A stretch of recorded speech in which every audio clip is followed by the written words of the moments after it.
At the back of the fellowship hall, we have a room that houses both the electrical for the organ, which is run off of a relay when the organ is turned on upstairs, and that does head up the stairs. And then we have the blower for the organ, which is quite a large unit. And when you take a look at the size of the pipe coming out of there, that weaves around and heads up through the wall right all the way up to the balcony. So that's the source of all the air for the organ. This is quite a wonderful unit, so we're very happy that this is the quality that it is. Let us move on to the balcony.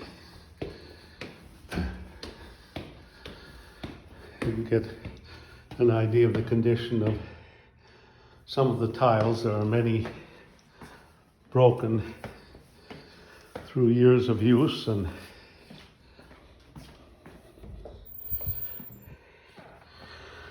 you can see a good deal of wear to things. All of the tiles on the front edge of the steps is broken off because there's nothing to protect them. We have a temporary platform here, which is temporary permanent for many years now because of the piano, and it's at the same level as the first step, and this is what we would consider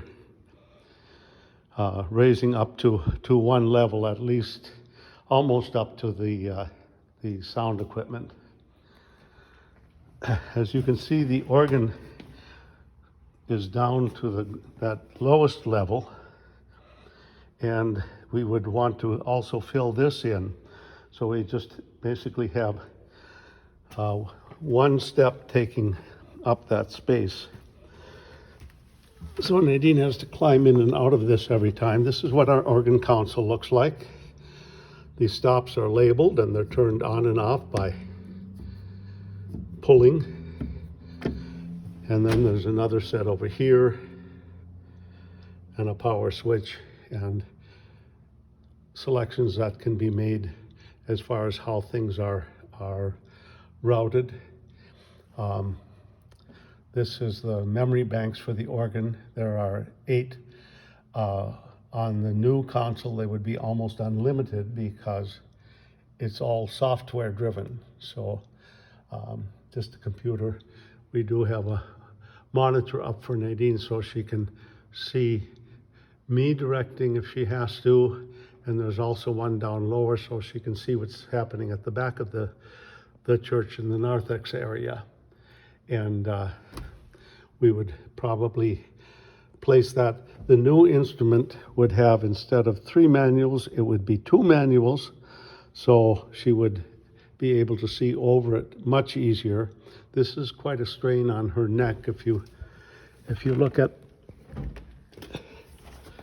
where the seat is, and then you have the 3 keyboards, and so you strain your neck quite a bit. So, and this thing is just huge. This does not need to be this large. Takes up a considerable amount of space here in the balcony.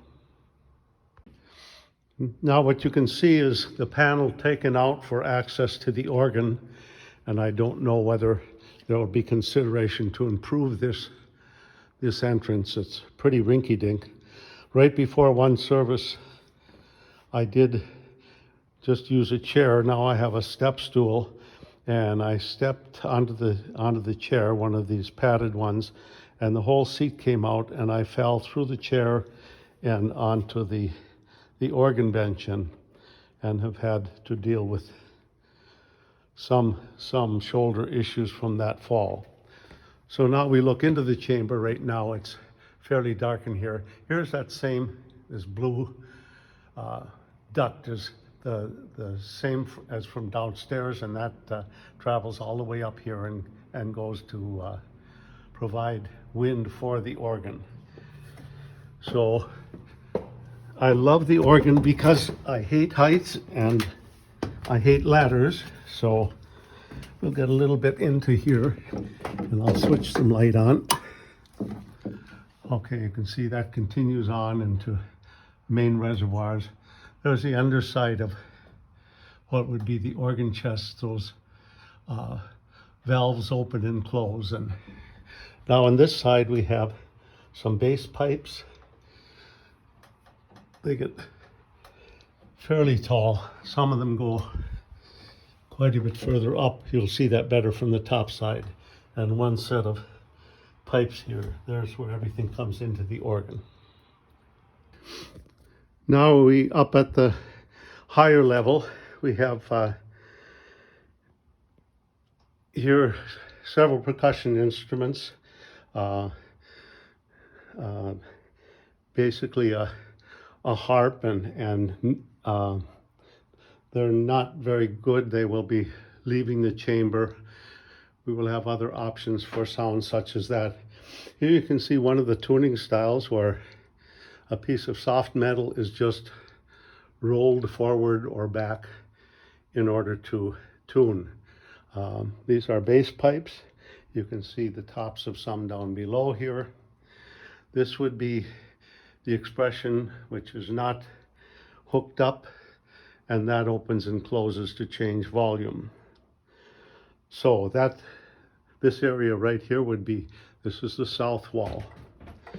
Now you can see how much room I have for walking between the pipes, and it truly is a gangplank. And another type of tuning mechanism is the sliding, and here's where some of the changes in conditions, humidity and other things, start to show on some of the pipes, you can see. And that would all be cleaned and fully restored. I'm going to try to turn around here without breaking my neck. Now we have the middle section of the organ, and this shows that things are really mounted almost on the wall here, the long south wall. And this is a fairly large section of the organ. These pipes are tuned by the stopper at the top that you pull up and slide down, and then a little platform here so you can get out to the side. These pipes down below here, their shape gives them away. These are reed pipes. There's actually a metal reed at the bottom and a little slider that you do your tuning with. You can see a lot of dirt gets accumulated over the years. What you're seeing here is a set of pipes that had a fair amount of damage to them. Most of these, or many of these, are pulled and not functioning. Some just have tape on them, but if I put them back in, they would not stop sounding. So, and then we have some bigger metal pipes here on the wall that go part way down. So this whole room is separated out. And this is where a lot of our damage occurred, from this drain in the ceiling that comes from the roof. And so you can even see some of the pipes here literally end up leaning against the cold wall. So that will all be rectified. Now I do have to climb down another ladder, goody, and down to this lower area and through this separated section. There is a sliding panel there, and I don't know whether it was intended that that be closed, but one of our problems is even heat distribution between the chambers, and so that will be dealt with. Here's a case where I don't know where those pipes are, but they're out of there right now, so we'll probably discover lots of things as we work on the instrument. Here is a little better picture of a reed pipe. You can see that little tuning slider, and then the sound comes up off of the top. There is a sleeve at the top also, but they like to do most of the tuning down on the reed itself.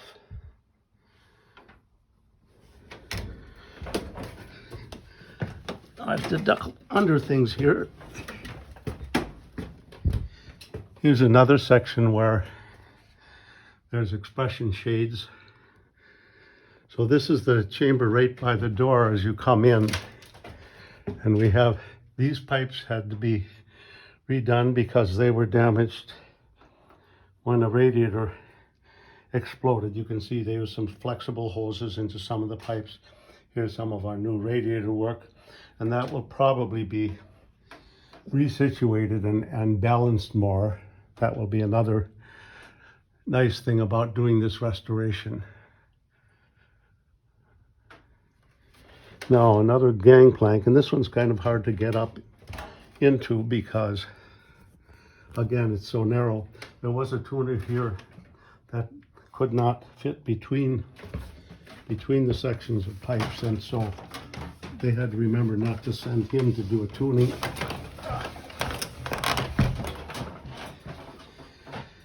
And we have a small section pipes here, some big sections. You see some of the pipes, they can even bend. The only thing that really matters is the length of the pipe.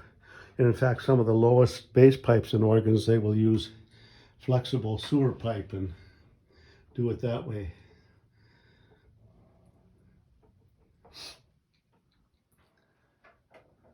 And then air has to go here to operate these shades. So you've been inside the chamber, and I've had to climb up here during services. You can see the ranges of pipes that are involved, and again, you get a little bit of a platform. I don't like those narrow spaces at all, so I usually tuck my pant legs into my socks so they don't catch on something. And all of these pipes sit in these wooden chests, and those will completely be redone. The innards will be replaced with better and newer electronics and much more carefree operation. Well, I'm going to get out of here because this isn't my favorite place.